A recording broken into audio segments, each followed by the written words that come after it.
the Louis Diaz podcast. And we're in. Hey, welcome, man. Thanks for coming. It is an honour to be here. Hoysel Lane, Melbourne, with you, sir. It's pronounced Hosier, by the way. Is it Hosier? Yeah. Oh, okay. Yeah. That one. Hoi- That one. That reminds me of something I saw last night. I posted on my story. It's like an old British comedy, and this guy's like, says to the waitress, "Can I have a quickie?" And she slaps him. She slaps I was him. like, it's pronounced quiche. It's pronounced quiche. And then I miss those comedy shows. That was where comedy was actually like, it Yeah. was Oh, quick and quip. You know what I mean? The quips were just quick and yeah. It's like just innocent humor, just good innocent humor. What do we got today? It's way darker these days. Humor's gotten way darker, hasn't it? I think there's still like. It really depends. Well, I guess it really depends on the viewer. I mean, if you understand comedy, like, you know, when it comes to comedians and stuff, like, you know, you have different comedians that'll be like, okay, I'll tell a lighter joke, and just to kind of, I know there are comedians that kind of experiment with the crowd and see what they respond to, and then that's where they're like, okay, can I take it up a notch, or do I have to, you know, lower it down, water it down a little bit? Are you involved in comedy? Not that I'm aware of. No. No. I'm just a hilarious guy. That's what it is. You know, you're humble too, but because I don't know how you found me. I don't know how you found me, but I thought, like, I've been doing a run of comedians, so then somehow I thought you were involved in comedy, but then I didn't see any kind of stand-up material from you, so I was kind of like, oh. I will say though, I loved comedy though when I was younger, because I looked up to Eddie Murphy, Robin Williams, and Jim Carrey. Yeah. Right. And when I was in school, this was in year 12 camp. Yeah. And we were on our last day. And everyone's like to me, bro, you're really funny with like your impressions of Family Guy and Dragon Ball Z and da da da. They're like, why don't you do like a stand up or something? And I said, you know what? Let's do it. You know. And then, but it was just an impression, because I used to do great impressions of my principals and my assistant principals and stuff like that, and coordinators. And so I did that at year 12 camp. You missed your calling, bro. What do you mean? We got a few photos. Hey. Morning. You missed your calling, bro. Yeah. You know. I used to be like similar. I used to be good at drawing. When I could just whip out a cartoon, and I whipped out a cartoon of my PE teacher, who was like a stocky guy, like similar build to you. You're in good shape, by the way. Thank you. Similar build to you, but he was like really hairy, and you could see like all. So like, just like me then. You could have you'd see all the hair just like bursting out of his shirt. Yeah, right? yeah.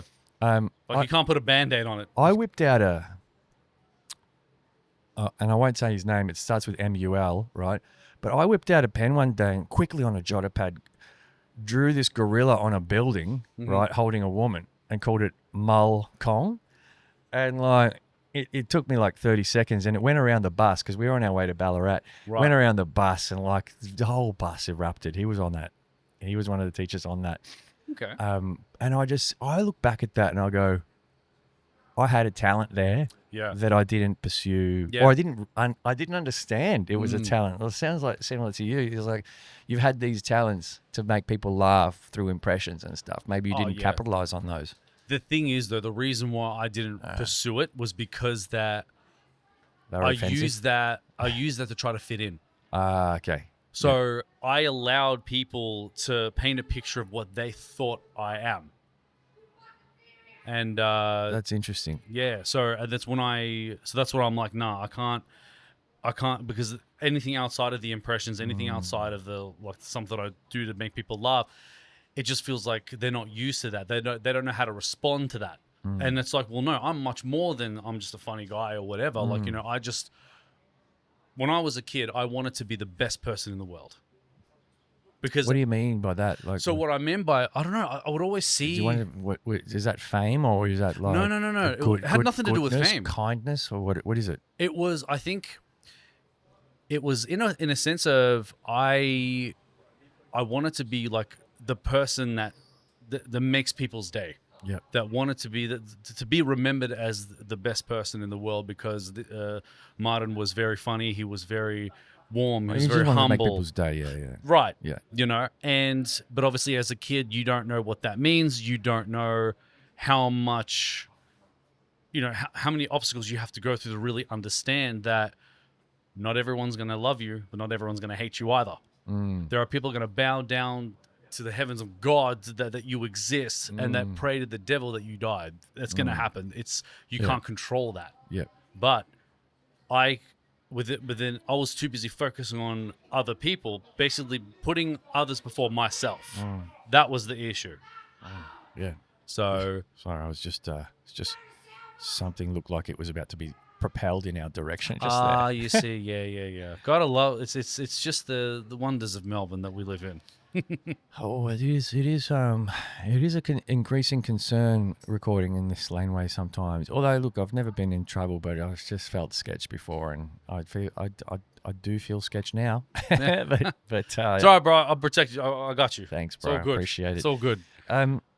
Yeah, that's interesting. I'm mindful here. Yes. Usually, I bust out food and things. You haven't brought food. You've No. brought something that might take us a while to consume. So, in the interest of making sure that we can, we don't leave them behind. Absolutely. Should we just get on with it? Absolutely. Yeah. Let's just do it. Okay. What did you bring us? Swisher Sweets. What is that? These are cigars disguised as like cigarettes. So if you have not ever smoked cigars before, you do not inhale. So are these ones? These will be quick to get to. Are these quicker to get through? Okay, yeah. Because when They're you not said like cigars, the very thick ones. Yeah, like the full Cubans and stuff. No. my voice is going to be ruined for the next recording. But anyway, I appreciate the gesture. What do we do with this thing? It looks like it's got two open ends. Then that way you choose where you want to smoke it. And for the people that are outside watching this, this is not marijuana. Just FYI, this is not marijuana.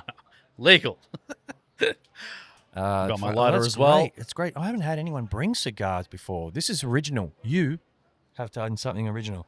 Thank you, Not sir. that I'm not that I want people to bring cigars too much, because my voice dies real quick. these Really? days, yeah. Because Is your throat like very sensitive to I've those got types of sleep things? apnea, right? So, like I'll snore and then I'll wake up, my voice, and then, like if I have a couple of ciggies, I'm done. I'm cooked. Like the voice just disappears. Okay. But don't worry about it. Okay, cool. This is I'm making me feel bad now. Special occasion. This is a special occasion. Hell yeah. It's a special occasion. Because, Well, we've been in touch for a little while. It's been months now. yes, we even did a live Instagram live together as well. Yeah, it feels like a lifetime ago now. Like it really does. Yeah.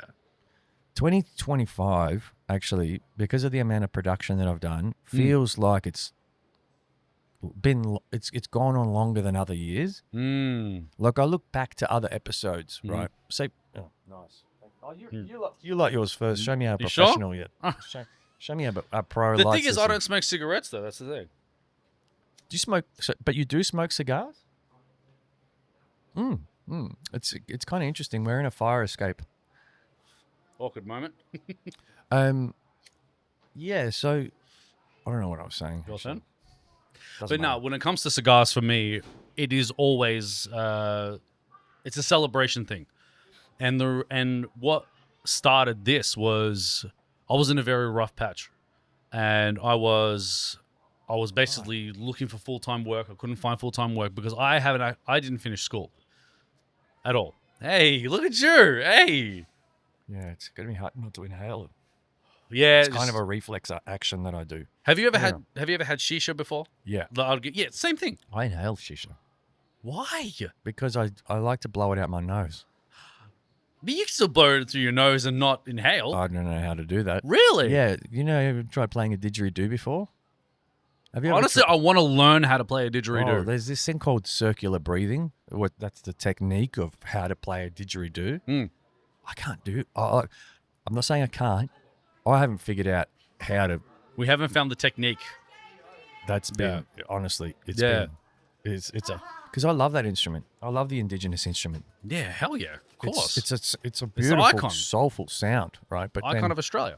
but then I pick one up, right, and I'm like, all right, I got 30 seconds worth of breath max for this thing.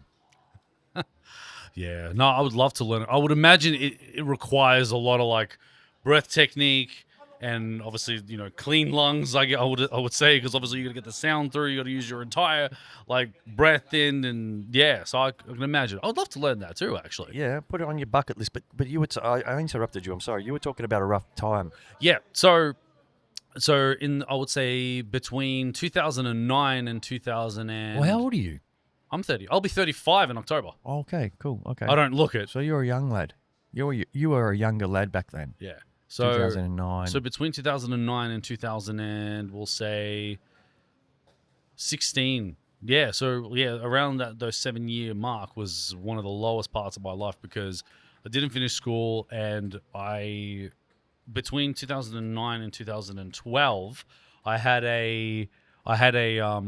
my best friend who passed away, who got shot, 2 of my family members who died of cancer, and 2021 was when my parents finalized their divorce. So all in a matter of 3 years. That seems to be a traumatic experience for a lot of people, the parents getting divorced. Yeah. It was a lot of tell your father this and tell your mother that. Yeah, yeah. Because I've got a sister as well. I've got an older sister. Yeah, for me, it feels kind of radical to put that in the same category as best friend being shot and people with cancer. And then I hear the divorce thing, and because that was such a part of my early years before I can even remember, just family turmoil like that. I just see it like, bros, that's just so normal when people tell me that. But then I've met people, one of my ex-girlfriends especially, when people that explain to me how in the later years of their life, if it doesn't happen too early like it happened for me, in the later years of their life when their parent gets divorced, it's like a pretty emotionally sapping experience. And yeah, I never really thought of that bit that you just said, like tell your father this, tell your mother that. They emotionally embroil you in their drama. And that's brutal.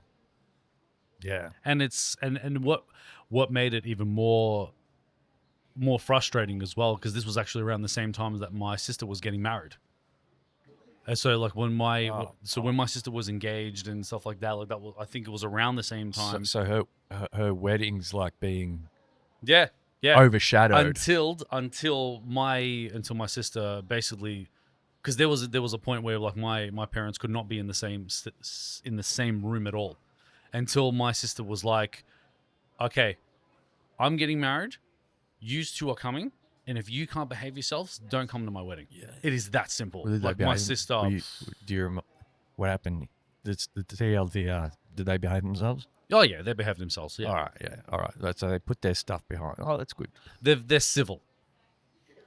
That's how you need to be in life in general. Yeah. But then when you've got old school Arab egos clashing at each other, bro. Yeah, well, I don't even know what an Arab ego is. This is going to be this is an episode for the viewers, definitely. The full extent of it, is probably the Arab ego, like the Europeans, the Arabs. What else? Yeah, the Latinos. Is it true we can't say wogs anymore? We can. You just clearly did, but okay. It's. Oh, well, I said it with James Liotta earlier this year. Yeah, because I'm not. Let's just say I haven't been too sanitized. Okay. Because I don't really spend a lot of time in popular culture and media and understanding what's. So I'm sort of a bit in a time warp. And I had James Liotta, and I was like, oh, so you kind of do woke comedy, and I could tell he looked a bit uncomfortable. And I'm like, oh, I obviously said so, because when we said it back, there's a thing where there was a time when people said that to offend someone. And then there was a time when people said it just, oh, my mate, the wog, you know what I mean? In a non-offensive, in an endearing way almost. It's how you say it. And so for most of these, I guess you would call them racist terms these days. Yeah. A lot of the time growing up, we would say things with endearment almost. So the context is interesting. I remember thinking about this the other day. I was like, oh, when we went to school with this guy, with this kid, and he was a bit larger, right? Mm-hmm. We called him Buddha, right? His nickname was Buddha, a.k.a. Buds. Buds. Mate, he owned it. We were running around Buds on the footy field. Yeah. Buds, pass the ball, Buds. Yeah. And it was a term of endearment. There was no offence intended. Exactly. I think these days it's a little bit of a harder sell to give someone a nickname that's potentially, And the reason, and look, I don't know if this guy's had to go to therapy. Like we're 40 now. I'm talking like us. We're 10-year-olds. This is 30 years ago. Here I am going, no, it's a term of endearment, but like I haven't kept in touch with Buds, so for all I know, Buds has probably had to do 10 years of therapy for being called Buds. Yeah, like he didn't would even have kept realise it it. inside. But I was just going to say, and that's probably a reason why we try not to use anything that comes from a racial thing, because of that. It prevents that, right? Because Or he's chiseled now, or he turned out to be like chiseled, ripped. so it went from Buddha to Arnold Schwarzenegger, basically. Maybe. You know how these things. Sorry, I need the lighter again. You know how these things. If you've got the lighter handy, you know how these things kind of, they'll either break you or they'll make you. Yeah. But it depends on the person. We went on a tangent just there. Oh yeah, hell yeah. So back to your thread. Mm-hmm. You went through this rough patch, and then what? Because we started this about the cigars. Yeah. So, yeah. And then I was just basically living in the dark, basically. Like, I was trying to get a job, trying to get full-time work, and I wasn't successful at the time. What kind of work were you chasing? Oh, just Anything? yeah, like anything customer service, because I know how to, I'm very good with people and stuff like that. The one thing I do regret is having that, again, I would say the Arab ego that I have is like, I don't want to be a cleaner. I don't want to be anything that sounds beneath me, even though it's a ridiculous way to think, because the money's the same. Any job that we do that goes into our bank accounts is the same, right? But obviously when you're a kid and you want to, you feel like you deserve better than that, right? Really? Okay. Yeah, Sense of that entitlement. was my mentality anyway. And I was just like, nah, like I want to at least do customer service full time. I want to be around people because I've been alone for too long. I think that was also another reason. Yep. So, Yep. Yeah, no, that makes sense. so yeah, so after that, so it was a little bit hard. It was a little bit hard, trying to find the work that I wanted and these types of things. And then finally, I ended up laying a full-time job in car rentals. Cool. And It's random. yeah, car rentals. It was October 3rd, 2016 was when I got that full-time job, and I was just like, you know what, I'm just gonna hustle. Still remember the date. Yeah. That's how important it was to you. Oh man. And I did all the overtime. I did any days that my area manager was like, oh, I know you have a day off, but can you come in? Da-da-da. Yes. I was a yes man for a good year and a half until I burned myself out. And then when I still remember this moment clear as day. My area manager said to me, he goes, why don't you go home a little bit early? The anxiety went through the roof for me. Because in my mind, it's like, why am I going home early? Like, does that mean I'm finished or something like that? Because how my dad explained it to me was, you work, you're first one in, last one out, that mentality.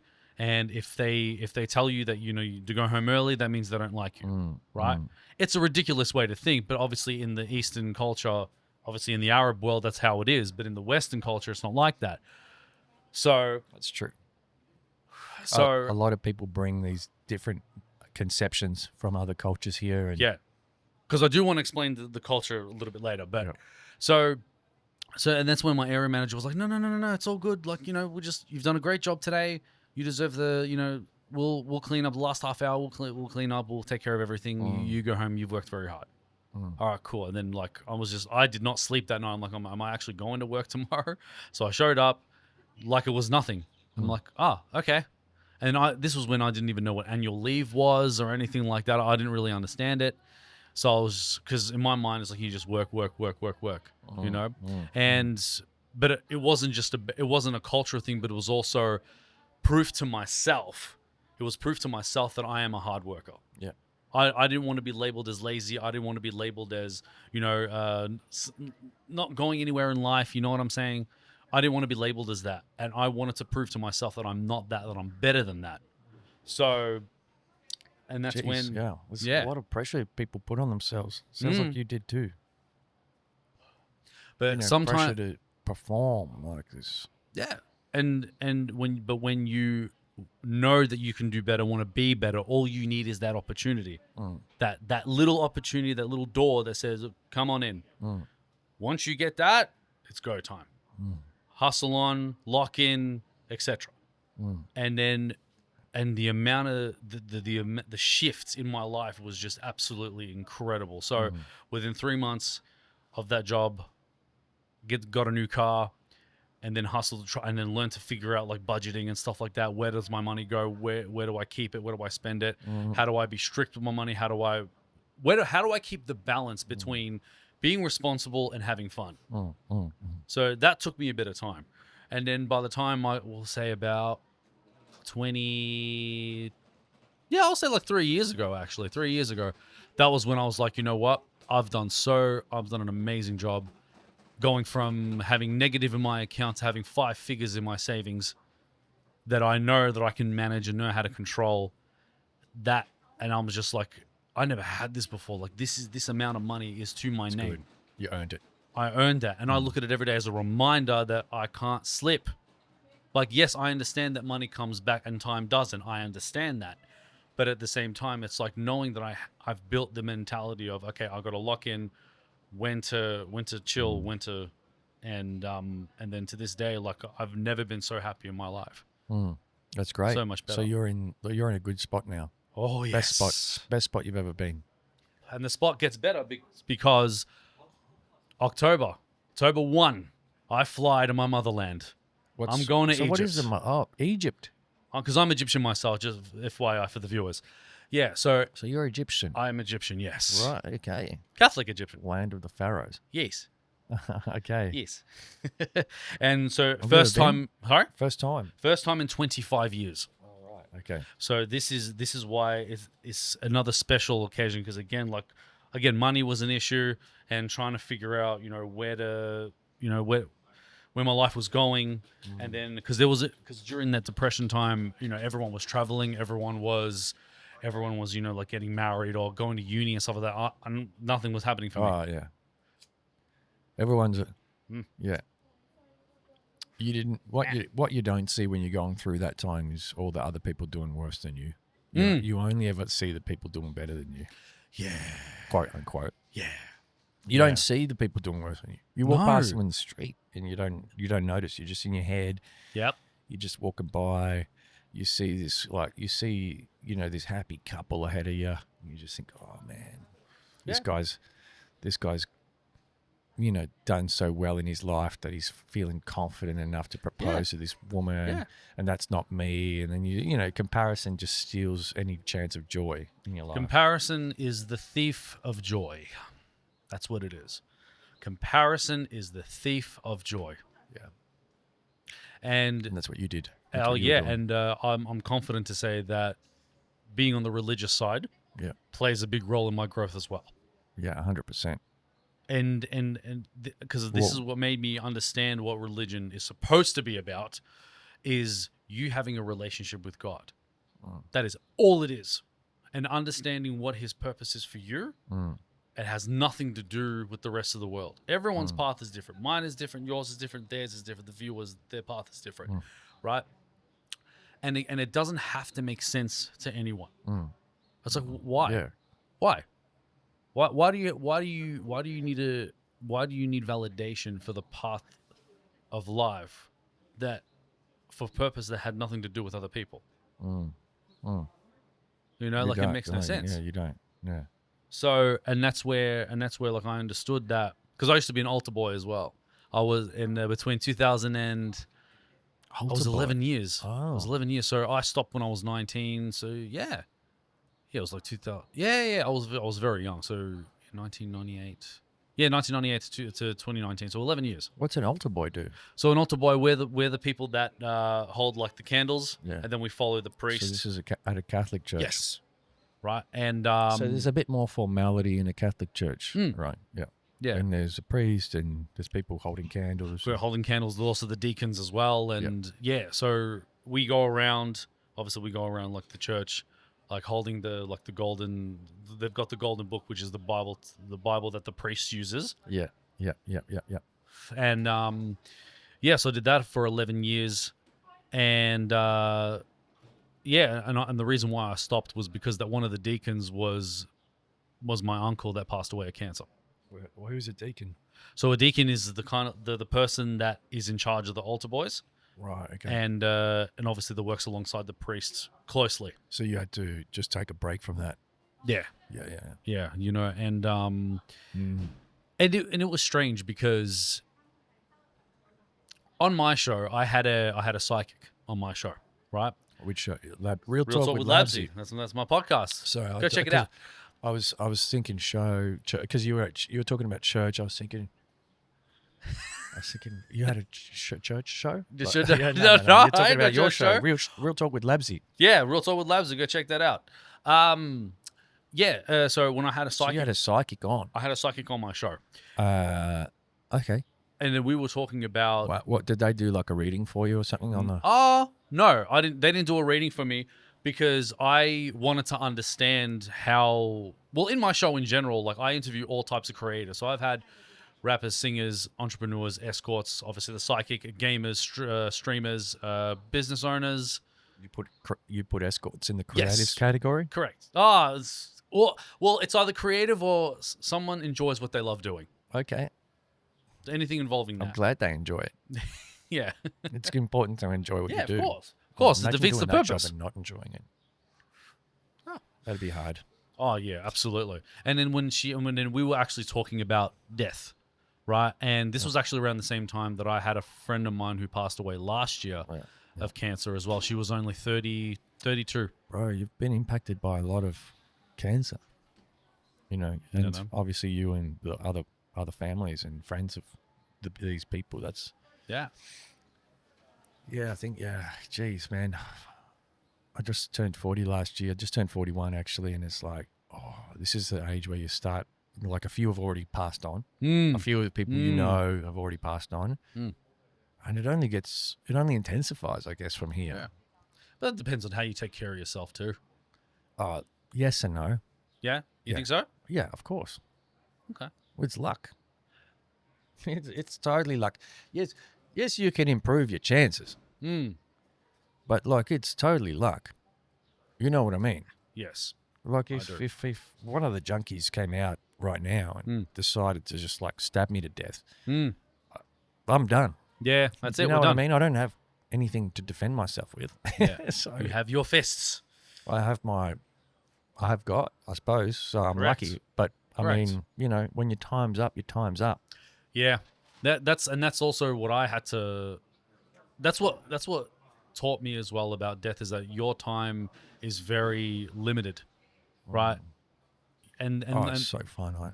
Yeah, and it's you don't know when you're going, you don't know how long you're staying, you have no idea. But do you dwell on it? No. Do you live life until your time is up? Absolutely. Right? Because and when my mate of mine passed away last year, she did not allow her cancer to stop her from doing whatever it is she wanted to do. Right, so she just still maxed it out. Man, she loved walking the dog. She loved going to the gym. She took care of her health. I known her when she used to be like on the bigger side as well. And then she literally just fixed that. Her gym was her second home, right? And she loved that. She was working like 2-3 jobs. She was even a teacher as well. So she was motivation, basically. And then when I had the psychic on my show, we were talking about that. And then because how I found out she died was through a text message. I thought, because I visited her in hospital and stuff like that, and she was on her way, right? But I thought she was able to hold on. Yeah. Then I get a text message from her father and said, "It's like, hey, Labzy, just to let you know that so and so has passed away." And mind you, this was about an hour before I had a guest on my show, so I had to kind of not absorb that for a little bit. I had to kind of like not think about it until I had my guest, then reflect on what the hell did the message I just got, and then I said, okay, look, I do apologize for your loss, and You know, I'm mourning as well. I've known her for a long time, and I just need to know where her grave is. He gave me the details and everything like that. That's it. We were done. I didn't want to. There was a part of me that wanted to just be like, how come I didn't know? How come no one said anything? Da da da da. But I was like, no. They just lost their daughter just now. So, no. I was like bad Martin, bad. Don't do anything. Just the time will come to mourn. We got to keep moving forward. We got another guest on our show. We got to do this. So I had to basically temporarily suck it up for now. Once I had my guest on my show, that's when I was just like, okay, I needed that time to, you know, because I didn't get the closure. And then what the psychic said to me, she said, as long as you have the memory of, if you cherish the memories that you've had with the person who lost, That's important. you don't need the closure. No. You don't need the closure because What is closure? What even is closure? Well, I mean, it's something that, you know, it's the final goodbye, basically, or the final words of that level of closure. That's what it is. That's what people would define closure. And that's when she said to me, she goes, no, as long as you cherish the memories, as long as you remember them and how they made an impact on your life, that is your closure right there. They know, like their spirit knows. So and to be honest with you, I needed to hear that, and then that's good. Yeah, That's good advice. yeah, and it made me think about all the people that have passed in my time as well. So I was just like, yeah, and I feel that they are with me right now. That's So, great. Yeah. That's really good. So what did you start Real Talk with Labzy? What was the moment where you were like, oh yeah, I want to start a podcast? It's a podcast, right? And you know, what was it for you that took you to a place where you're like, oh, I want to do this? Were you doing this anyway? Now, so this is 2000 and I want to say 2018. I joined a media organization that was a non-for-profit that worked alongside Victoria University in Footscray, and it was called Fresh Student Media. Fresh Student. Yeah, Fresh Student Media, right? And but anybody can join, right? So I spoke to the owner that was there, and I said to him, "Listen, look, I want to join. Like, I want to have my own show. Originally, it was supposed to be a talk show. So, are you familiar with the Late Late Show with Craig Ferguson? He was the guy that had the skeleton friend. Yeah. Yeah, vaguely. Yeah, vaguely. Vaguely, yeah. So what I loved about his show was that he's a Scottish comedian. He didn't do many shows, did he? He did 11 seasons. But I'm thinking of the wrong guy. Sorry. No, that's all right. But his final show was like in 2014. Was that last year of his before he stopped? Wow. And so that motivation, because he was a Scottish comedian.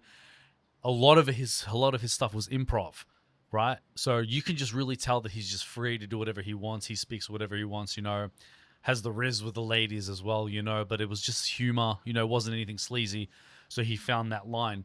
And yeah, like he was just enjoying himself. And it's like, I saw myself doing that. Yeah. Because as much as people saw that, people would realize that, oh, you know, I've got that radio voice, I've got the radio personality, because I do face for radio. Oh, Yeah, sorry, exactly. I had to go there. Yeah. That's what they say in comedy. Exactly. It's a rule of threes. Exactly. The rule of threes. Like Yep. I've got a radio voice, I got the personality, and then Yep. what was it? What was your three? What were you going to say? No, I just said it for you. There you go. okay. Everything. The rule of threes. Remember that. Remember that. Yeah. I've got this, and I've got this. I got this. Okay. Yeah. There you go. The rule of three. The rule of three. And so that was the inspiration to do like a talk show. By the way, I've had people tell me that too. So Yeah? don't worry about it. I wasn't taking the piss. I was just like, Yeah. I know. I'm not that guy that does that. I know, but I'm like, believe me, people have told me before too. So it's all good. Yeah. Yeah, and that's where I'm like, you know, I can actually picture myself doing it. And that's where I'm like, okay, well, I need a title, obviously. So I'm thinking, I'm like, talk show with Labzy. I'm like, nah, I need something that's something that represents me.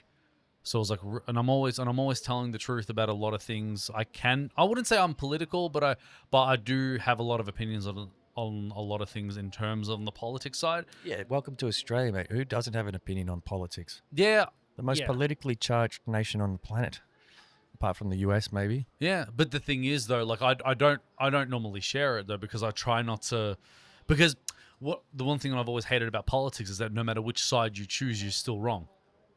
Yeah, yeah. Yeah, you know what I mean? Like, what the hell? How does that help me?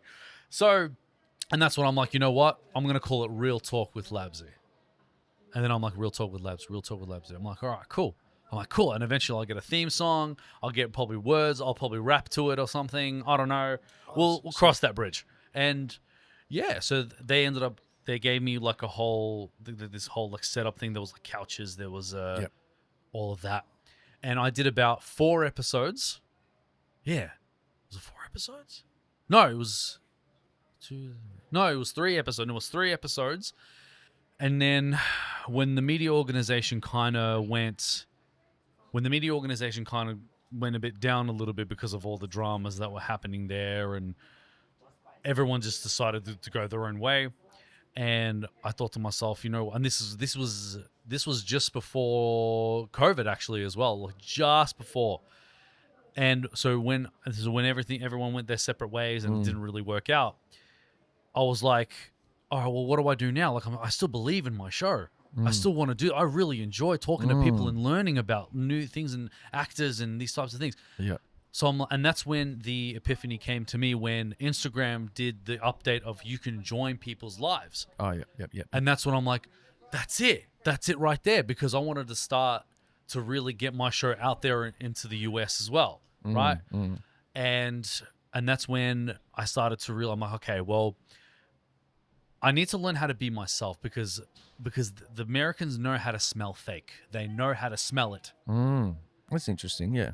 They know, because they deal with that. They deal with the fakeness all the time, because everyone wants to be famous. Everyone wants to be that type of stuff, you know. It's like, well, it's hard to be real according to them. I feel like they created fake. Well, yeah. They invented it. Yeah, I agree with that. And then I thought to myself, you know what? Let's just I'm just going to be myself, right? I mean, I may know the slangs, like African American culture when it comes to rap. I know the slangs and stuff like that, but maybe not use it. Maybe just be myself, and we'll see how that goes. Yep. And man, I remember I joined on this live, and I at the beginning I said, showing love for Melbourne, Australia. That's always my pitch. Yep. That's my pitch to it. And then depending on how they respond to it, they're like, oh man, that's Australia, that's so cool, da da da da. And then I said, well, look, can I join the live? May I join the live? You know, you still be kind, you still, you know. And generally, they normally like to interrupt each other when they're speaking and da da da da da. But as soon as I got on, I started speaking. No one was interrupting me. Okay. No one was. Why? Number one, because they're still not used to the Australian accent yet. Yeah. They're used to the British accent. But they even have history together with Britain, right? Sure. But not with Australia. So it's still hard to, like, what's the accent? They're very intrigued by it, which becomes, they get intoxicated by it. But again, like, I don't want to use my accent as a crutch, like a clutch, you know? Like, I want it to be like, okay, be kind. Like, I have to talk a little bit slower, because if I talk the way I talk when I'm here, they're not going to catch me. So, and then they were like, and then they appreciated it, and then they started talking to me about like the snakes and the spiders, that whole conversation. Oh yeah. And I would tell them, I'm like, look, all the creatures here in Australia are exactly like every other animal in the wild. As long as you leave them alone, they'll leave you alone. It's that simple, right? And but yeah, so that's when and then I started getting more international guests on my show, which is absolutely insane. I still can't believe it to this day.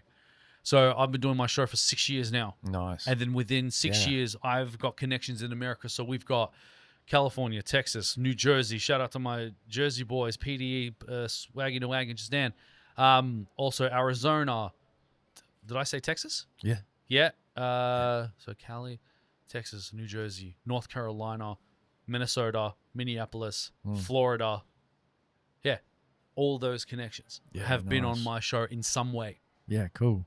That's cool. I mean, that's great that you've been able to, I suppose, transcend borders. Yeah.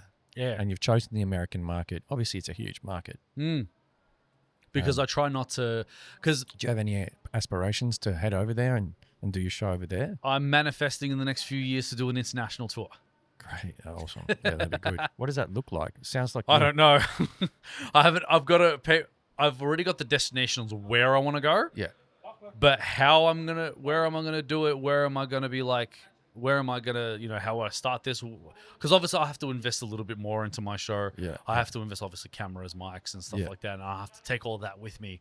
Yeah. So I got to figure out how that's gonna work, and so I'm still brainstorming it. Yeah. Still brainstorming about how I want, because I got people even in Hollywood as well that are like, yeah, man, we can't wait to meet you. Like as soon as you pull up in LA, Nice. bro. I even said to them, look, I want to get to work. Like I want to do some work there as well. I want to do some skits. I want to maybe do some comedy stuff. And me being Australian, it would be good for your viewers as well. And then Nice. you're like, yeah, bro, when we're locked in, bro, we'll do it. Da, da, da, da. There you go. Cool. But the thing is, it's not just about building connections. It's keeping the relationships with those connections. Yeah. Because That's you important. don't know who they are connected to. Oh, 100%. Are you familiar with the rapper E40? No. Okay. So I don't know a lot of rappers, to be fair. Okay. So E40, his real name is Earl Stevens. He was actually Tupac's best friend. Right, okay. And he's been doing music with him and his cousin and also his brother and sister since 1988. And they're basically OGs at this point. Right. Right? E40. Yes. That's a... And man, what a career that man has. And so I've spoken to people from his label. I've spoken to his sister, and twice actually, and even also like other people that are connected to E40 as well. Yeah. So I'm about 40 to 50% sure that he knows who I am at this point, because eventually that's going to travel, and Instagram plays a massive role in that. Yeah. Right. Again, I'm not saying he does. I'm not saying he does it, but I don't know. But it is because eventually, it'll trail. Yeah. But because I said to myself, and I didn't realize this was a prayer. Yeah, right. I said to myself, I would love to actually interview my favorite rapper. I would love to interview famous people, right? But the thing is, there's a difference between interviewing a celebrity and actually getting to know them. Because not every celebrity wants the celebrity, right? Some people do it when they want to do it. Some people because they obviously get paid to do it. Because let's be honest, when it comes to being a celebrity, everyone does it for different reasons. Or anything creative, people do it for different reasons. Fame, money, right?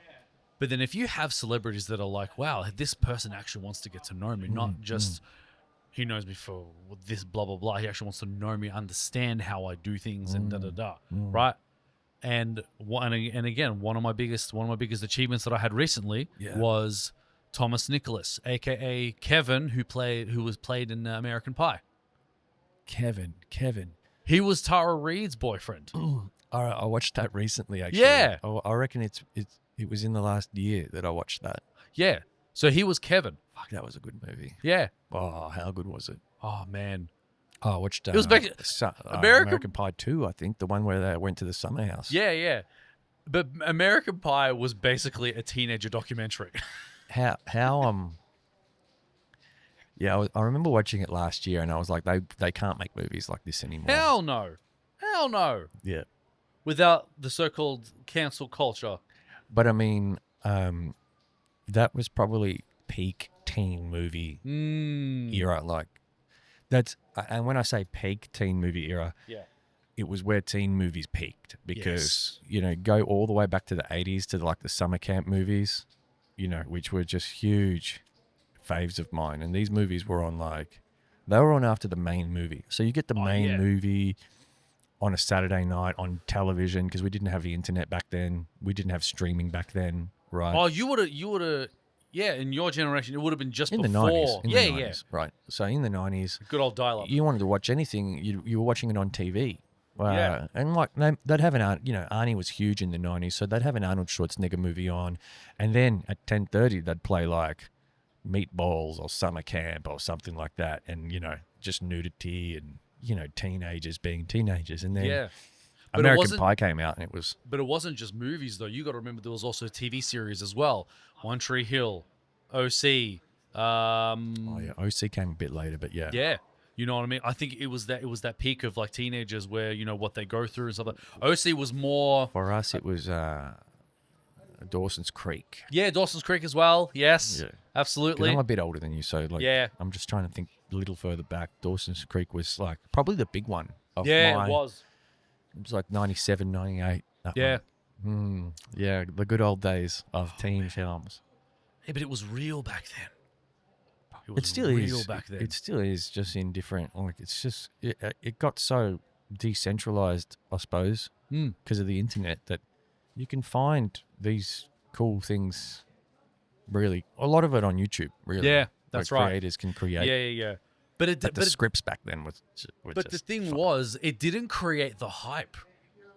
Like nowadays, it doesn't create the hype anymore. Like back then, you had to be like, yeah, well, next week this happens, and who knows what's going to happen now. They built the hype for the next episode back then. Yeah. But now it's like, yeah, well, next episode's on. You can watch it right now if you want. Yeah, totally. It's like it ruins the hype. It Yeah, ruins that. totally. You can, know? Yeah, no, that's true. You can. What do they call that? They call that binge watching. Binge watching. Binge watch That's right. anything these days. Yeah. Yeah, that's how. Did you that's finish the your new cigar model. already? Yeah, I did. Bro. You gotta- well, your Sorry, voice is still good, Sorry, so that's a bro. positive. Yeah, sorry, bro. That's all right. That's all I right. actually really liked it. I really enjoyed it. It's got a really nice flavor. It's got a sweet flavor. That's what it says flavor- on the packet. The And- flavor is white grape. Oh, really nice. Yeah. And it was spicy, a bit spicy as well. I was like, yeah, this is good. I saw you doing smoke rings before, and I'm like, this man is chilling right now. I love It it. was fun. Yeah. Oh, so that's a cool story, man. That's Yeah. So, were you born in Egypt? No. No. See, this is where I feel less exotic. I'm first generation Egyptian Australian. Yeah, you are less exotic. Yeah. Yep. But still, you grew up with you're a third culture kid. You would have grown up with the Egyptian values and Oh, yeah. traditions and things. See, when it comes to the Arab culture, right? There's a lot that I disagree with, but there is a lot that I will take with me to. Obviously, if God wants me to have kids one day, then I'm God definitely wants giving everyone that. to have kids, bro. Sorry? God wants everyone to have kids, bro. So I know, you're but- included in that plan. Yeah, I know, but it's a little difficult when I can't get a text back. You see. Bro, if you're swiping and texting, No, I ain't swiping. I ain't no swiping with me. Hell no. Yeah. So, yeah, bros have got to do a bit more than texting these days to make it happen. Oh yeah. Because we'll see what was good about the culture that I'm in is that if you're in a community, they'll hook you up with someone within the community. Yeah. That's great. But the problem is though, and you get together and mm-hmm, that's great. yeah. Here's the issue: my parents weren't a part of a community. Right. Why don't you become part of a community? I think. I know. Look, I understand. I'm just asking, but Yeah, I already understand why. Yeah. It's a bit harder to. Yeah, because you don't want to step into that. But you got to grow. You got to grow up in it as well. Absolutely, a bit. yeah, You know, yeah. it's clicky. What are you, mid-30s now? Imagine these Almost, kids yeah. have been going to this. These people have been going to this community. It might be an Egyptian community. Mm. You know, they've been probably going there since they were kids every year for like the main Egyptian festival or event or something. And then suddenly there's this rando that pops in, and he's got like he's not even like proper Egyptian. He was kind of born here. That's the way that the Venezuelans see me, right? Really? Yeah, like. Yeah, they fucking hate me. No. Most of the ones that I meet, you can sense the bitterness immediately. Yeah. Well, they'll say things to me like, "You're not Venezuelan," and Yeah. and like, "You're not Venezuelan," and I'm like, "Yeah, I get it, because I haven't been through what you've been through, but yeah, I mean, like, that's where my birth certificate says I was born, so Yeah. and that's I grew up eating the exotic Venezuelan foods. Yeah. But see, that shows that's not up to them to judge. No one is allowed to dictate who you are but you. But that's the thing about being a third culture kid. It's like you're never really part of the culture. Yeah, I had that issue as well. So it's like I'm too Arab for the Aussies and too Aussies for the Arabs. Yeah, that's what it is. You are too Arab for the Aussies. Yeah, I can tell. But too Aussie for the I Arabs. could put the voice on and everything. I'm like, bro, I swear to God, Like I'll get the VL Turbo, bro, and then this type of Isn't that Lebanese? Oh, well, I something like guess that. they're Yeah, like Lebos, one yeah. of them. Yeah, yeah. One of the 10 Arab countries that we have. Yeah. Again, like I as much as I loved the culture itself, I think I just didn't like the community side of things because it just felt like it wasn't really a community. It just felt like a social gathering more than anything else. It was more about, like the gossiping was involved and these types of stuff. And oh my God, this person said this and this person. It was endless. And there's no there's no respect of privacy. Like if I share, hypothetically, say if you're a part of the community, right? We see each other all the time. We end up getting close, and I tell you a secret. Like as a person of a community, you're supposed to respect one another. But then all of a sudden, this person knows about this person. Everyone just knows your business now. That's it. That's communities. But then it raises the question: what are they doing? Are they helping, or are they just criticizing? That's the question. That's the double-edged sword of a community, bro. So I'm just like, nah, I can't do it. Can't do it. Yeah. I'll still carry like the values in terms of respect and stuff like that. Like obviously, But the most important value to them is the community value, that you're willing to sacrifice your dirty laundry for being part of their community. Yeah. For me, that's fair enough. You made a choice, and your choice is to be a bit more, to lean into the Western value of privacy. But unfortunately, you can't mix oil and water, bro. Yeah. You know what I'm saying? So that's why I had to go my own way, and I just thought to myself, you know what? As much as I would like to be understood as an Egyptian. Man, how beautiful are Egyptian women, though? I'd sacrifice a bit of privacy to be hooked up with like one or two. Yeah, I've had an Egyptian girlfriend myself in my time. Yeah. Beautiful. Look, I mean, when I was dating her, that was until she kind of shaped up into a different way. Calm that shit down. Come on. Look, I'm just saying. Look, I'll still love my exes. I'm not gonna lie. You want to have a six-pack underneath that hoodie, bro. Yes, maybe. Who told you that? Who are you? Women are supposed to be shapely, bro. They are. Yeah, no, I know. Supposed to be. Look, You can't shame someone. Nah, never. No, never. Like, that's what. What was your point just then? Well, I was gonna say, I'll always love my exes, bro. I'll always love them. Of course. Because they taught me something about myself. My first girlfriend, which was Egyptian, learned that I can't always chase her, and my second ex-girlfriend taught me that I need to know what a wife looks like. So yeah. Do you know what a wife looks like? What does a wife look like? For me, because obviously everyone's definition of a wife is different. For me, is I protect the woman physically while she protects me mentally, emotionally, and emotionally. Yeah. Right. Yeah. That's what a wife is to me. Right. Or a married couple is how I define it. Yeah. Right. And a wife is basically my best friend as well as a lover. Yeah. Yeah. Where she's the mother of my children. She nurtures my children, but she's a porn star with me. You know what I mean? Yeah. Yeah. That's how I define it anyway. Because like obviously like the best friend side, like we'll watch movies and play video games or whatever. But when it's like that's how I've always envisioned it. Yeah. Well, some might disagree. Yeah. I mean, it's not until you get a wife that you know what it Oh no, I know like. I'm not going to get that. I know that. I know, but at this point, Well, like I get what I get. Why not? I think you got to you've got to go into these things open-minded, man.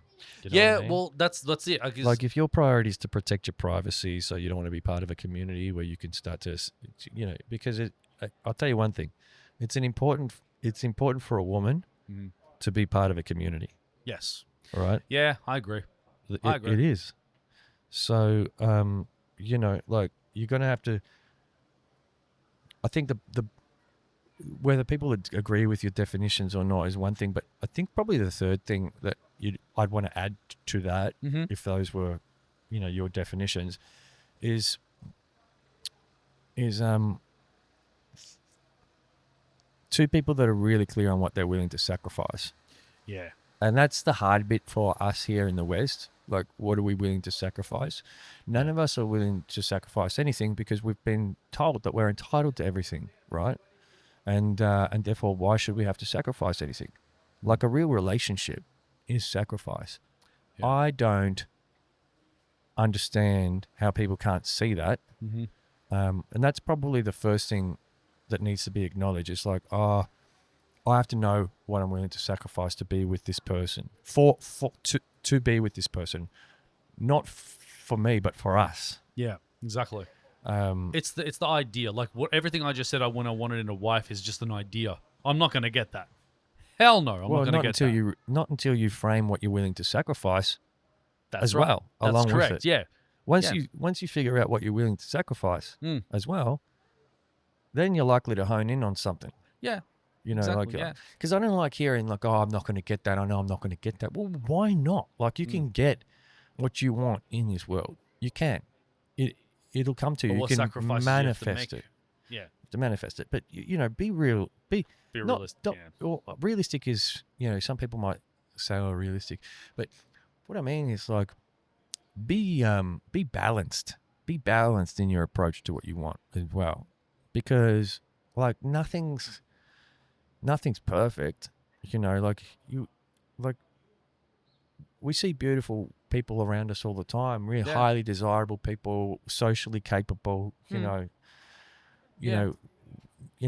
our heart skips a beat when we see them, but then we only see them through rose-colored glasses. Yeah. You know, and so it's like, oh, you know, what am I going to be willing to sacrifice? Well, time with my friends, time working on my podcast, some time. I want to meet someone who likes me and acknowledges that what I do is important to me, but also they need my time and investment as well. And then they're going to need emotional support too. Correct. And women work on different cycles to men. So it's like, you know, they're going to need different emotional support at different times. You know, they're not going to need my physical protection. They might need just my ears for understanding, for listening. Yeah. You know? Yeah. So it's a tricky one, man. You know, relationships have become tougher and tougher in the West for our, you know, in 2025 because no one's willing to sacrifice anything. That's because everyone wants the, like, again, they want the relationship without the sacrifices. You know, and then it's just like, well, that defeats the purpose of what it actually means because a lot of people get confused of a pleasure contract and a relationship. Are you familiar with what a pleasure contract is? The term incites enough imagination. So for the people that don't not need a definition, but you know, if you think if it's not self-explanatory, go ahead, explain it for us. So for the viewers that don't know what a pleasure contract is basically, I see you when you want to see me. You know, we sleep together when we sleep together. We go on a trip. We go on a trip. Anything that's pleasure based, or anything that's outside of my requirements of what I liked you for in the first place. So you're not allowed to gain weight. You're not allowed to. Oh, bro, who even says that? You could be surprised. You could be surprised. It's out there. It's out there. These motherfuckers. Yeah, you know what I mean. Like, but you know, in the 8 billion people in the world, sometimes it works for them. You're not allowed to gain weight. You're not allowed to gain weight. You're not allowed to lose your job. You're not allowed to. Yeah, that's a pleasure contract, right? But in a relationship, I'm accountable to you whether we're having fun or not, right? And so it's if I'm in a relationship with I have a relationship with a singer, right? Her status is on the high side or whatever, you know. And obviously, I've got my podcast, right? And obviously, I'll get more noticed because I'm dating this person and because of high status, right? But then, who knows? One day she can turn around and say, "Hey, Labzy, baby, I don't want to do this anymore. I'm putting the mic down. I've achieved everything I want to achieve. I've done everything." But if I really love her, I'd be like, "All right, sure, we'll figure it out. Look, we'll just work on our budget, see what we're gonna do, and then we'll play it by ear, and because it's gonna affect me as well." because now that status is gone, so is the whatever connections I've had from that status from that person. Yeah. Right. Yeah. So when it comes to the contract, it's like, well, no, my status is high because of you, so you're not allowed to stop singing. Bro, it sounds to me like mothers are thinking about problems that they don't that they don't have. You know what I mean? You're worried about problems that they don't have. Yeah. You know, that's what's stopping people from getting into relationships. Yeah, that's the what it real feels wholesome like. relationships, Yeah. because you're thinking about problems Mm. that you don't have, that you probably won't have, that you probably never will have. Because everyone's chasing perfection. Oh God, that's so It makes sad. no sense. That's so sad to hear. I know. I'm sorry to hear that. If that's kind of like the way that you've been sort of framing your dating life, well, I'm sorry to hear that, bro, because that's, I mean, it's certainly not a Christian value.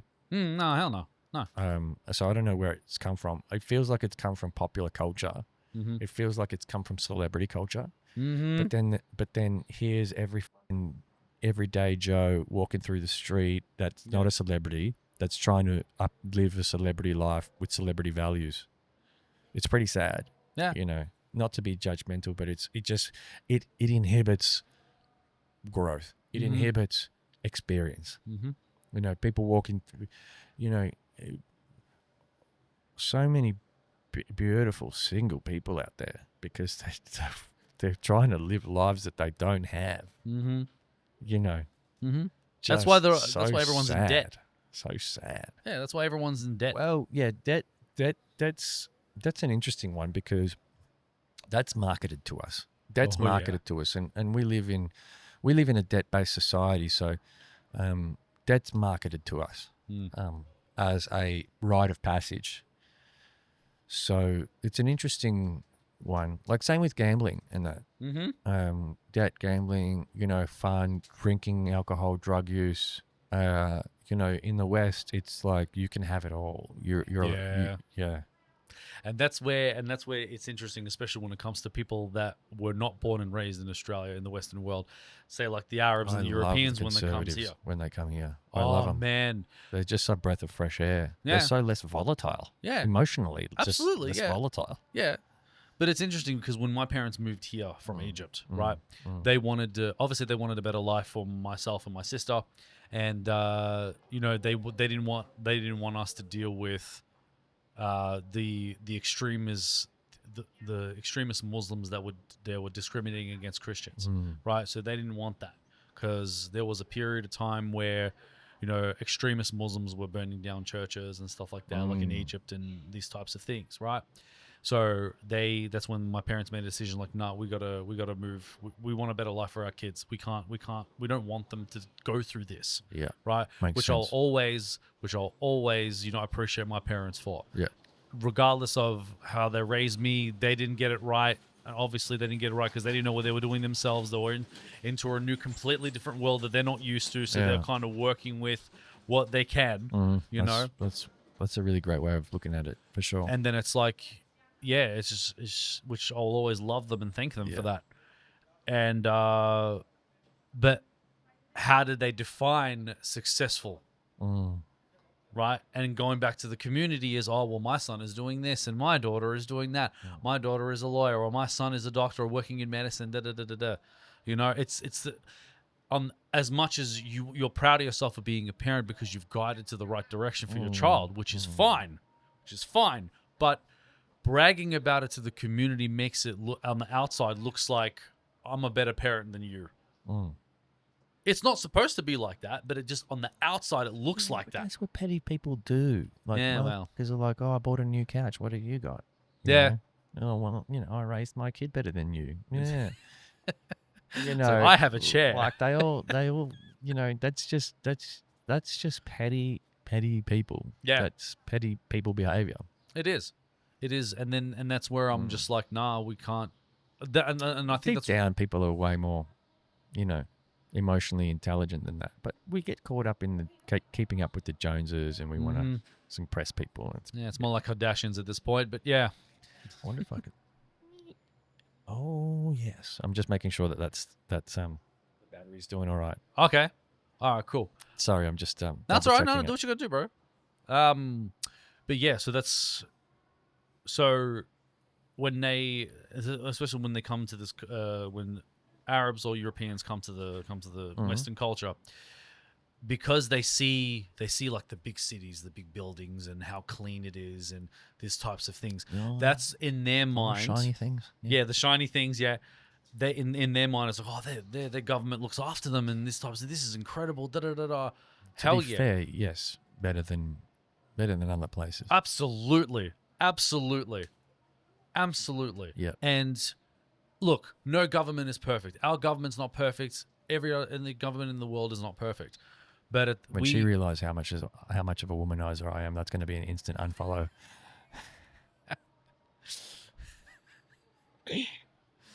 oh Lord, I'm joking. that's That was a joke. Isn't that funny though? it is. Because I get like, I might get 10 extra subs just from sitting here, but then I'll lose 5 of them. Why? It's because they're like, oh, this guy. This guy. What's wrong with this guy? Well, he's funny. That's what he is. Isn't that what he's gets real. women when you're funny? No. It's not about getting women. It's about just like dropping the pretenses. That's probably what this is about for me. Right. I didn't see enough people. Like here's a great example. We had this week. We had Are You Okay Day, Yes. and I'm like, oh, we need a day called Are You Okay Day because no one ever really talks. Like that's why I love the title of your show, Real Talk with Labzy. But no one ever really talks real. So then we need a day to be like, oh, you can be real with me today. But because we don't practice that, everyone's like, are you okay? And they're like, yeah, I'm all right, mate. But really, you're just dying on the inside. Yeah. And so I was like, as this podcast, it's evolved significantly since I started it, right? And which is great and it'll keep evolving. Hell yeah. But one of the ways it's evolved is like me coming clean about like my imperfections, because ultimately that's what I missed from the people I looked up to, whether they were in my personal life or whether they were, like celebrities or something growing up. I saw people fall from grace and, get to you'd call it like a junction point or a pivotal moment in their life where they were busted. Yeah. They got busted and they were forced to come clean. They were forced to come clean publicly. And then it's like, all right, how do we practice incrementally opening up about our challenges and the work what we're doing to overcome those challenges so that we don't get to a point, where suddenly we've been living this, like, well, people might judge us, and not that I care about people's judgment, but it might look on the outside like you've been living a lie, which for a lot of people it is. Sorry, I just hit the mic. For a lot of people it is. Like you're sort of living a lie, and I realized, well, I want to overcome my challenges, but I can't overcome them when they are in the shadows, when I'm not opening up about them, when they're secret challenges, right? Have you watched? You know what I mean? Yes, absolutely. Have you watched Doctor Strange? Doctor Strange? The Marvel hero is Doctor Strange. I love that. He was my favorite actually because of his something about him I really loved. I can't remember. It was like years ago I watched this. Okay. 10 years ago, whenever it came out. What I loved about the Sorcerer Supreme, like the Master, she said that you can never. Is that Tilda Swinton's character? I think so. Yeah. She was the very British one. Yeah. Yeah. Tilda Swinton. That's her. Tilda Swinton. Okay. Yeah. Yeah. And she goes, you can never kill your demons. You just learn to live above them. Yeah. That quote was just perfect because it's true. That's very true. When you said that, they live in as much as you want to with your imperfections, but they're still in the shadows, right? You cast a light on them, they're visible. They don't disappear. No, hell no. Yeah. Right? I wanted them to be visible. That's what I wanted. I wanted them to be visible so they stopped haunting me. Well, what's that saying? If you want the demons to stop chasing you, all you got to do is turn around.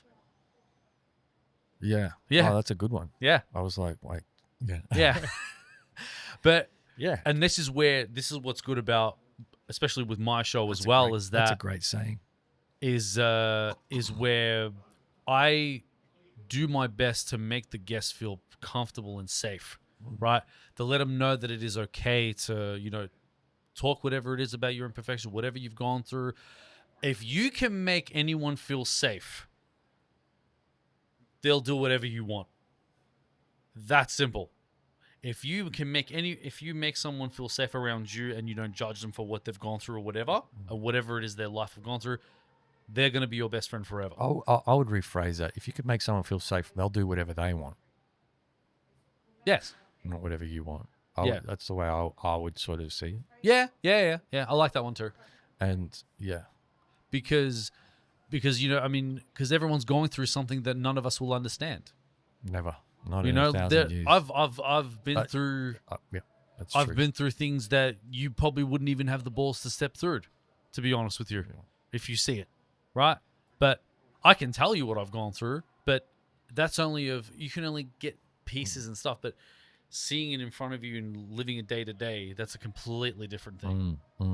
For sure. So that's why I'm like, that's why you can't judge. It's not you don't judge, you can't judge. Because everyone's got a story. Everyone is shaped for who they are because of something. And Yeah, however 100%. if they're working on it, that's a them problem, right? It's not a you problem, it's a them problem. Yep. Right? But again, as long as you make them feel comfortable, make them feel safe, they're not gonna, they'll learn to respect you, and they'll just be themselves around you. And that's all it is. Yeah. I like that mindset for sure. It's important to make people feel safe. Even with women, as a male, right? Especially with when there was a period where there was a lot of like attacks on women and stuff like that were happening. I think it was like a few months ago, and then there are women that look at me and hate me just because I'm a male and they don't know who I am. There are women that do that. I've actually experienced that recently, but it's like, can I prevent that bigotry from them? Absolutely not. But what I can do as a male is that, okay, I see these attacks happening. How do I, as a male, to be better? How do I be like, okay, I've got to be careful about how I speak to women. I'm not going to be catcalling. I'm not going to be doing any of that. And about them. Well, that's right. And about. You know what I mean? Like, yeah. But the reason why I say the bigotry side of things is because you can't hate someone because of something that has nothing to do with them. Yeah. You can't do that. Like, example, like, so if you, if a woman is to hate me, she has no right to hate me just because I'm a male. You don't know who you are. What they do. They do got that. a right to That's hate right. and love whoever they want. Correct. That's the You know what I unfortunate mean? truth. It's just, Yeah, but that's what I'm saying. Can I prevent that? And Absolutely not. And I think you were saying earlier, like we don't deserve. Like, life's not about being loved by everyone. You're going to be hated by some for no reason. Yeah. And that's cool. It's totally cool. It's none of your business. Yeah. It's walk on by. Yeah. Yeah, no, absolutely. As a male, it's sometimes challenging, and as a woman, it's definitely challenging. Because we'll never understand. Yeah. Oh, yeah. So yeah, it's interesting dynamic these days. You're touching on a lot of interesting modern day challenges and dynamics in this conversation, because they're totally unnecessary, but the overlords love pitting us against one another. So Keeping us divided. yeah. Oh, the elites. Yeah. The elites. We're going down this road, are we? No, I don't care Yeah. enough. Yeah. Like ultimately, the way you change this, the way you change the world isn't by talking about what shit about it, but you just do it with your actions and your words. You do it with both your words and your actions. Not about complaining about elites. You do it by leading by example. That's right. Yeah. You don't I do agree. it by talking about this and complaining about that and, being on the cutting edge of conspiracies, being in the know, for the first to find out who actually did 9/11. You don't change the world like that. You change when you learn these things. But the only way you change the world is by being good, kind, hearted example leader. Yeah. Someone, and the Charlie Kirk thing happened this week, which was pretty interesting. And Yeah. Oh, man. yeah, everyone's so devastated about it. But what Charlie was just another guy. Like Charlie's just another human. Yeah, that's right. And really, all he did was live a set of values. So the only reason you should be sad about Charlie's death, and I mean, like, it is sad, and sad for the family and people that know him personally. Yeah. Personally. He's got young kids. People that he influenced, though, like the saddest thing is that they don't carry on the values. That's right. If his values and the things that inspired you die with him, then you've got a reason to be sad. But it's not his death.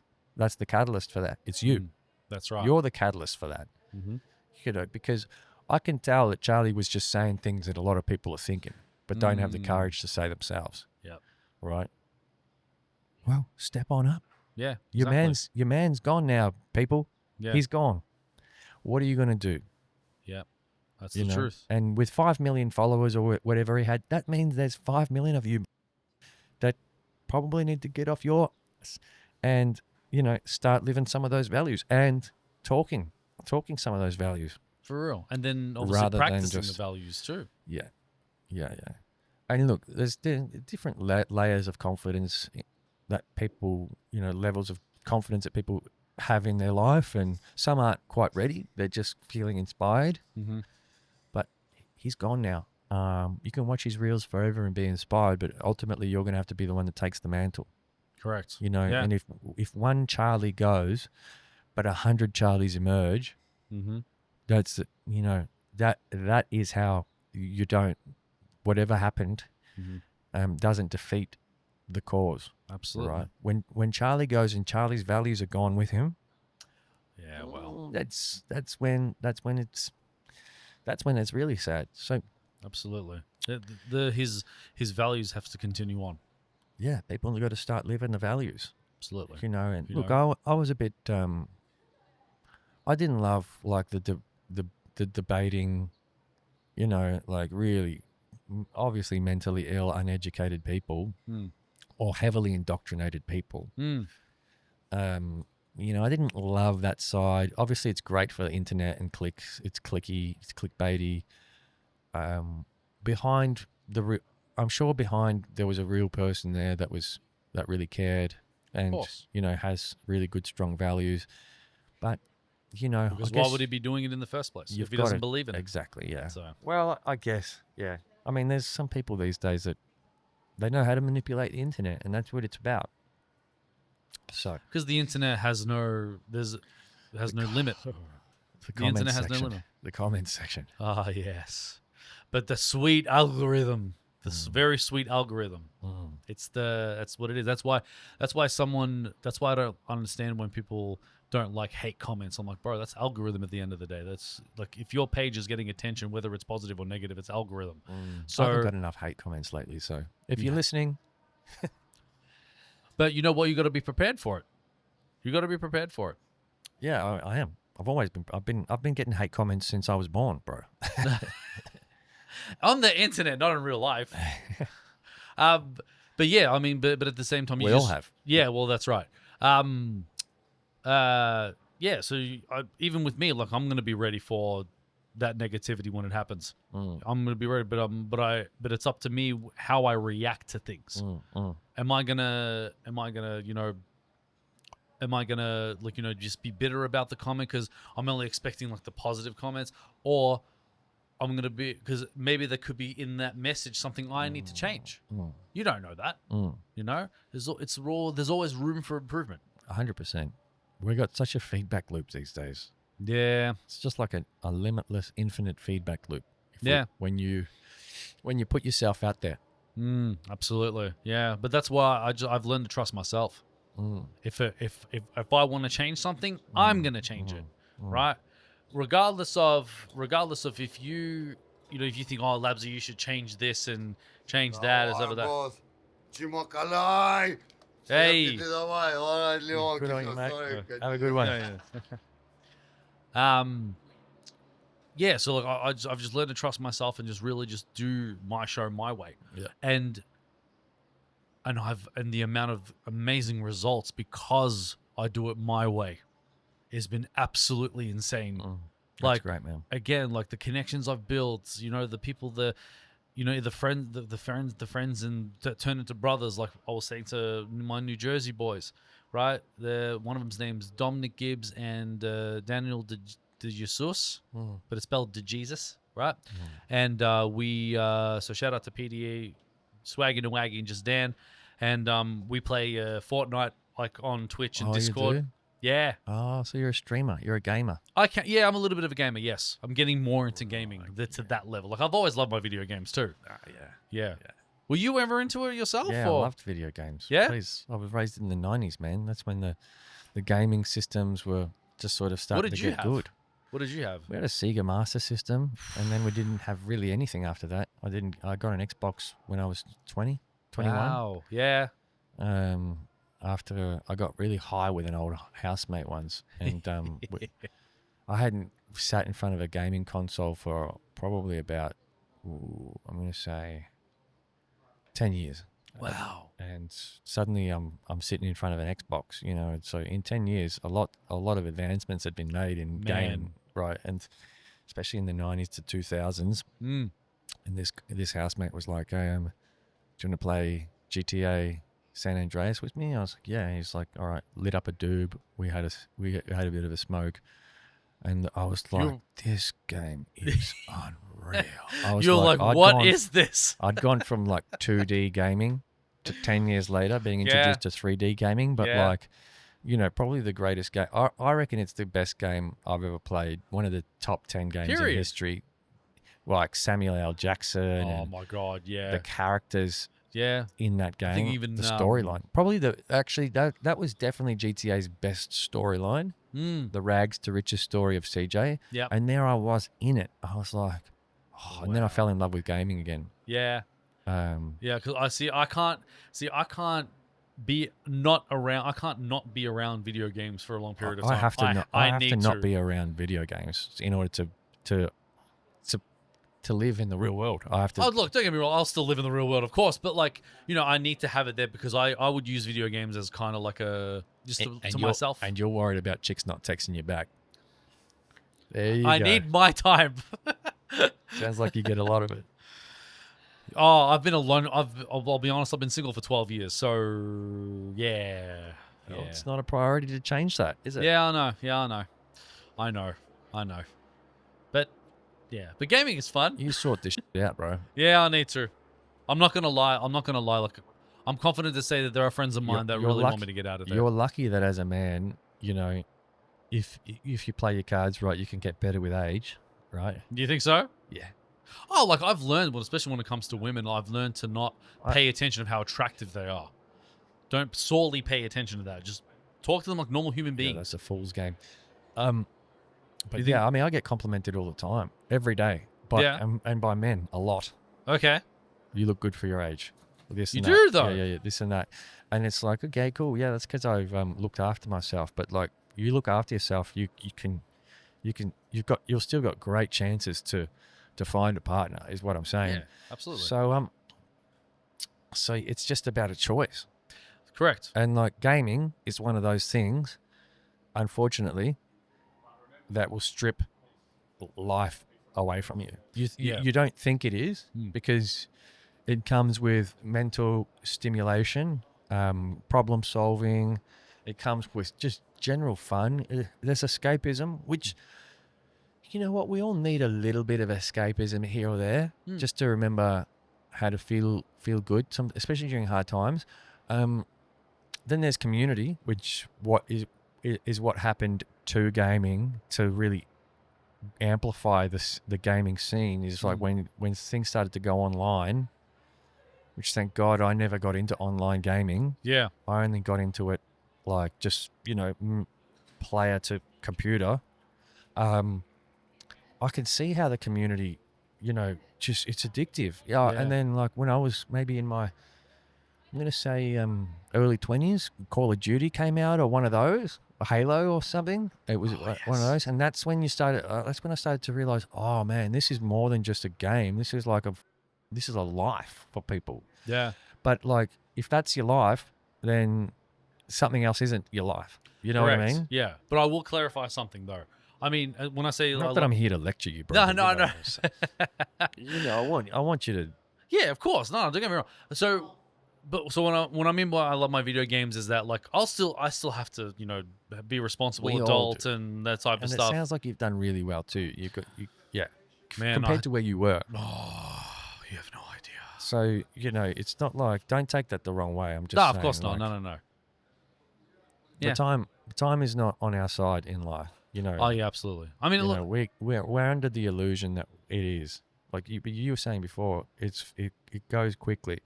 And does. like, you're not going to look back from the grave and go, oh, how good was that time I played COD with the boys? Yeah. Yeah. Oh, no, I mean, you you hesitated. are. You hesitated. I had to think about because for me, like, if it wasn't for the gaming, I would have met a lot of people and have conversations with these parts of it. Because there are positives to that too, and but yeah, no, I know what you mean. Like, there are things in life where we do need to kind of step away a little bit, and it's like. We have to focus on real life for now, like, having a family and stuff like that. Of course, I've said it for the longest of time, I should already had my third kid by now. Not gonna lie, I should have had my third kid. You got a dad bod, so No, no. I have the perfect Arab body, you see, where I'm strong here and I have a gut here, so which means that I know how to eat very, very well and I'm strong. Yeah. So that's the perfect Arab body. What's going on downstairs? Fine. Yeah. Is that part of it? Like, do they have? What's the Arab body? Like, describe the Arab body a bit better. I didn't quite understand it. You've got strong arms and you can eat. Basically the dad bod, but you're more stronger. Top heavy. Yeah, you're more. Yeah. Right. Yeah. That's basically what it is. You go to the gym though, don't you? I do, because I'm on a weight loss journey myself. Because I think you took offense one night when I was canning gym bros. No, I didn't. When? Yeah, you were like, no, I said something about gym bros. Gym bros are funny. And Gym bros are funny. Yeah. But you did. You were like, oh nah. Yeah. I remember. No, hang on, no. It's coming back to me. I remember. I was like, gym people are so pathetic. There's a difference because I'm practicing progress, looking at progress. That's what I'm doing. Oh, you know where I was coming from when I said that? It's like, oh, you all just go to the gym to hang out and just take selfies of each other. Like, who's actually who's actually putting in work? Yeah. It's not the person constantly filming themselves. Right. You No, know? I definitely. But if you go to Derrimut Gym in Caroline Springs, absolutely, you see that everywhere. It's more of a freaking social thing than a gym. Which is crazy. Oh my god, that's I've why I been to a hate gym going in there. so long. That's why that's why I'm like, nah. I go to Derrimut Gym Imagine it. in my little area. And like, no offense, but like, I'm probably a bit more Japanese at heart. Yep. Because like the Japanese, I heard this thing once that they would like the Japanese girls would wear like sweatshirt and sweatpants to go to the gym, like baggy loose. They would never ever wear what these Western chicks wear. No, dear God, no. I can't go to a place where these chicks are just like showing toe. Yeah. Like, but I will say like though, that's just like, what the fuck? Yeah. But I will say though, when I went to the gym this morning today, I actually did see a woman that was wearing like the baggy hoodie and baggy pants while she was actually training. Oh, And I was that's just like, rare. yes, like I'm attracted to that. Right. I want that. Okay. So What is it again, about? like you don't. What is it about that you're attracted to? Is that they would rather they instead of focusing on validation and attention, they focus on being better within themselves. Yeah. That's what I'm attracted It to. looks like it's a value, isn't That's it? right. It's a conservative value of like not And you needing can see the attention. difference. You can see the difference. There are girls that wear like the gym shorts and the full like crop top stuff like that, and then like as much as they are training, but they know Man, they're getting the looks. they're like naked. They're practically naked these days. Like Yeah. there's nothing to the imagination. Yeah, And like please, I'm a big fan of women. of course. Yeah, but like, do we really need to see that all the time? Yeah. It's not necessary. Yeah. The world's become over-sexualized. Mm-hmm. Porn's been a big problem for a lot of people. It was Oh, for me yes. for a long time, but it's been out of my life. Thank gosh. Yeah. Yeah. Was it hard to kick the bucket on that one? I think I tried a few times, and eventually I didn't do anything different the final time. Mm. I just did the same that I always do, cold turkey. Mhm. But what I don't know if it's a coincidence, and it's probably not. I'm probably not giving church and enough credit, because a lot has happened since I started going to church, and it was coincided with me ditching porn. It wasn't because of church. It happened that I just made this decision and that decision at the same time ish, within probably a week of each other, and I just never came back. Yeah. And it's been great. It's been the best. How do you feel mentally though? I feel like, oh gosh, yeah, I'm definitely free Yep. from some shackles. Mm-hmm. Do you feel that your brain is more No, less no, foggy? no, or something no, like that? no, No? No. It's- okay. no, because I felt like, yeah, fog comes from so many other places. Correct. Not Yeah. just that. And I'd say I believe that. my biggest, even though that was a big issue for a long time in my life, I'd say my biggest issue is probably my sleep, my lack of being able to get a good night's sleep. So that's probably the biggest challenge. Once I clear that up, but yeah, no, I didn't really notice that. The main thing I noticed most was just like, I didn't realize how much of a slave I was to it. Yeah. Like, people can't make a choice. People that are into it can't break away from it, and they're literally a slave to it. And they are a slave. That's true. And it's because you don't realize till you can look back like me 18 months ago and go, whoa, jeez, I haven't done that. I've broken free of it. It's just such a great, honestly, it's a good feeling. And then what happened was that I started to try and think about what other things I could break free from in my life as well.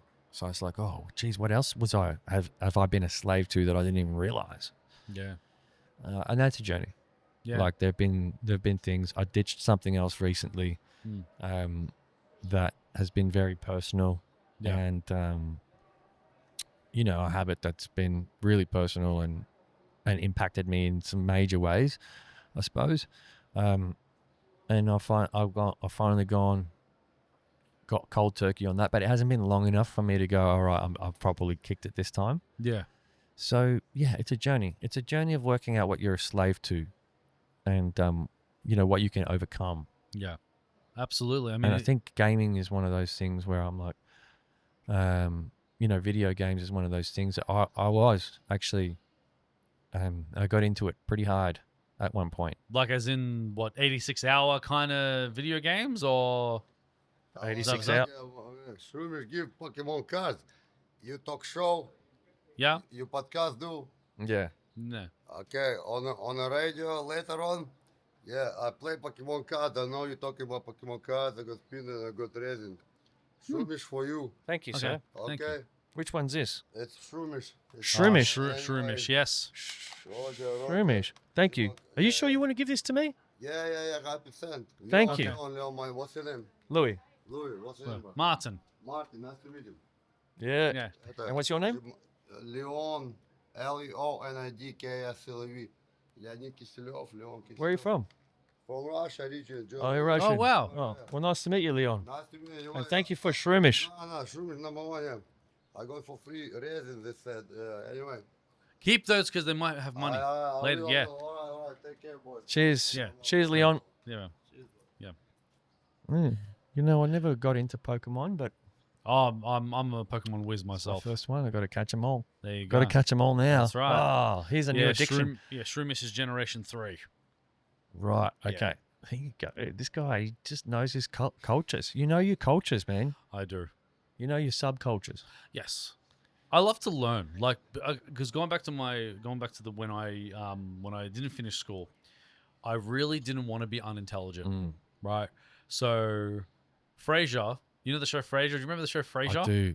I watched a lot of that, and that's where a lot of my sarcasm kind of personality kind of copied from, as well. Right. Okay. So, and It was also a good show. Yeah, well, no, it was one of the greatest shows because it was just so intelligently funny, and because I wanted to be better about how I present myself, how I speak. Because are you familiar with Les Brown? He's a motivational speaker.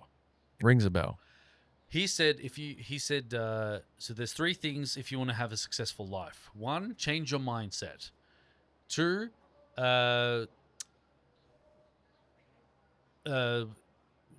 develop your communication skills, because as soon as you open your mouth, you tell the world who you are. And there was another one. Now I've gone blank.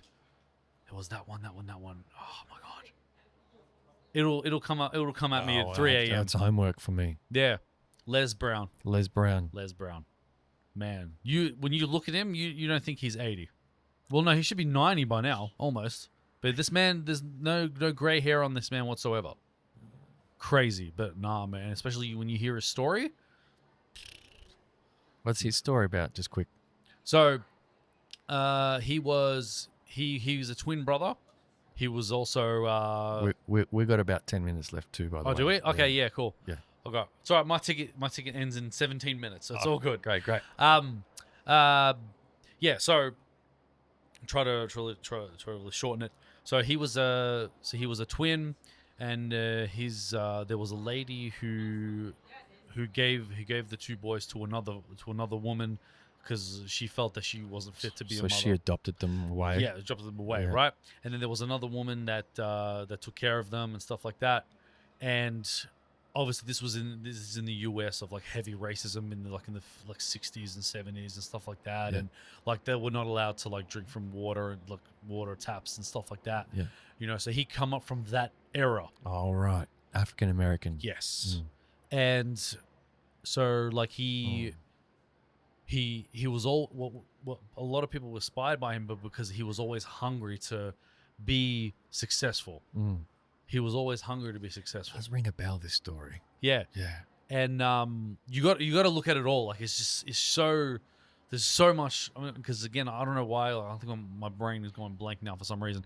But yeah, and then I struggle with that too. Like Yeah. the love languages, I always get 4 of them. Yes. But like there's always a 5th one, and it's always a different 5th one every time that I forget. I'm like, I know, right? it's like, oh, where's that last one? Yes. So don't beat yourself up about it. Happens to the best of us, especially on a Saturday morning after a cigar. oh. Yeah. Oh, because I've even today, like even last night, I went to an event. I was watching a singer. Her name is Remedy. She's an R&B singer, but she casually raps, we'll say. Such an amazing performance, such an amazing stage performance as well. She knows how to really have fun on stage, which is amazing. Because I hang out with a lot of like music heads, musos in the community. So that's a little community that. Do you play any music? Me? Yeah. Is that why you hang out with these people? Like, are you a muso? I love my music as well. Yeah. Right, music plays a big role in my life. Because my family actually used to be in music too. So my dad used to be in a band. My uncle used to be in a band, not together but just separate. Cool. And so my music runs in the fam. Yeah. So my uncle in Sydney, he knows how to songwrite in Arabic, Italian, a little bit of French, and English too. He knows how to songwrite, and he's got his own. He's a producer as well, so he knows how to produce. This man is almost 80, by the way. And this man knows how to produce. Incredible, right? Honestly, Even there incredible. was I think it was earlier in the year or late last year. There was an event in Sydney that he was performing at, and you see again, you just see almost 80-year-old man with a velvet blazer. You know what I'm saying? I love that. Those people are so inspiring, man. Right? And what I love about my uncle is that he's always willing to learn. Like he always loved to. He always loved to learn. A learner's mindset. Yeah, and it's weird because I feel like I got that from my uncle instead of my own father. It's yeah, weird. but it's not weird because people put too much, especially in the West. There's too much emphasis on the parents imparting all of the values on someone, whereas like, you know how we've got that saying, "Takes a village to raise a child." Mm-hmm. It takes a village to raise a child, not from the perspective that like everyone's so busy and people have got to work, so we've got to palm them, share the child around so that they get, like so we can all work. And it's like, it takes a village to raise a child because the village is where you get your values from, not just not your mum and dad. It's your uncle, it's your aunt, it's your cousins. The family tree, basically. It's the neighbors. Yeah. It's the way they it's the things that they do that inspire you. It's the environment. Yeah. So Yeah. no, it doesn't surprise me at all that your uncle had that big of an impact on you. Yeah. That's totally normal. Yeah, and also my cousin, obviously my uncle's son, is one of them is a rapper. He goes by New Age Poet, and his brother is also a producer as well. He loves playing the piano all the time. Even his my little cousin Gabriel, who knows how to play piano as well. So music plays a big role in my life as well, and especially did help me a lot during the dark times too. Especially with specific artists that I listen to, because I was never into the mainstream. I was more like underground or... See, with me, I'm not a follower. I don't follow what everyone likes. If everyone is listening to the same artist, I'm not going to listen to the same artist. Right. That's just how my brain is wired, right? And especially when it comes... Like, don't get me wrong. Like, if something is really good that my ears get attracted to, if it's catchy or if it attracts me, then I'll get it. But it's not like, oh my God, like Kendrick Lamar dropped another album, like I have to get that. I never had that mindset. Never. I'll flick through it, but like just to see what all the fuss is about. But then most likely I'll probably get maybe 2-3 songs out of that album, and then that's it. We move on, because again, because a lot of maybe references I won't understand, because obviously me being in Australia, they're in America, and all the references that they talk about is just going to be over my head. So it's like, okay. Well, how about we go back to artists that actually know how to tell stories?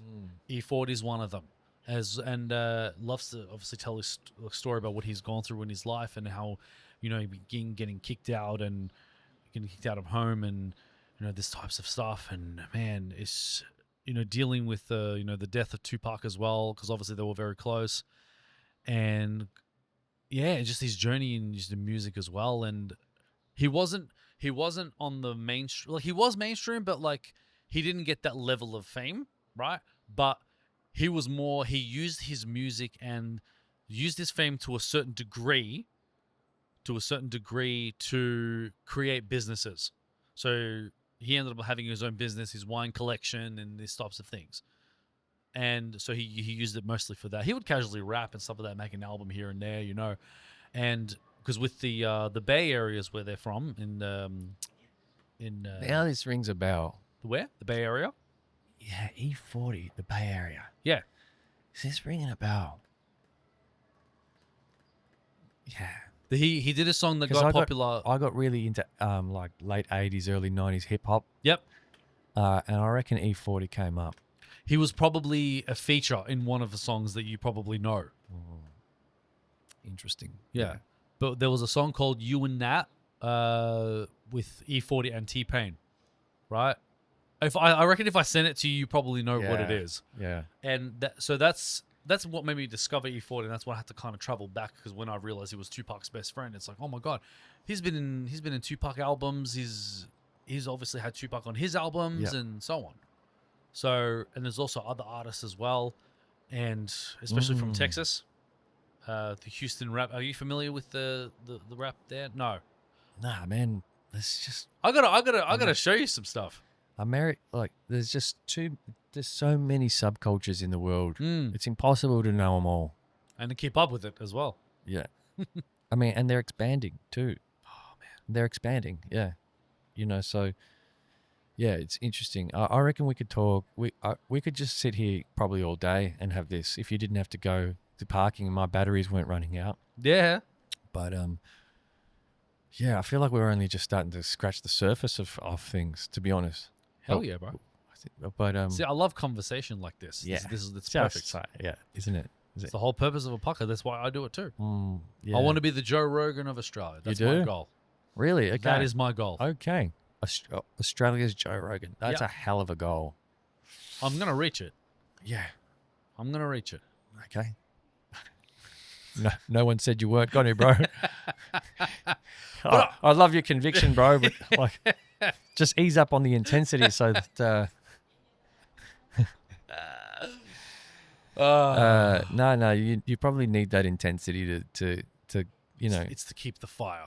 Yeah, Keep the and fire obviously burning. the angels, the heavens, the gods, everyone needs to know that you're serious. So, of course, Absolutely. intensity is required. But, yeah. Was that too much for you, Louis? Oh, bro. Like, I don't have anywhere to run. But look, man, unfortunately, because of battery restrictions, we're going to have to cap it. And it's been great to have you. It is an It's honor. been nice to finally meet you. Nice to finally have you here in the little bunker. Yeah, I'm glad you like it. absolutely. I hope you've had a good experience here. Hell yeah. It actually honestly feels like we've only been talking for like 20 minutes. Uh-huh. So I feel like it's just way too soon to call it. But I've got Urban TJ coming on Yes. to chat today as well. So I've just got to make sure I preserve all of the necessary Yeah. things. You got to charge the batteries. You got to charge everything up. But yeah, it's been really good to have you, man. Thanks for investing the time. And honestly, it's check out Real Talk with Labzy, everyone. You're on a journey. You want to be Australia's Joe Rogan. I think you will be Australia's Labzy. Yes.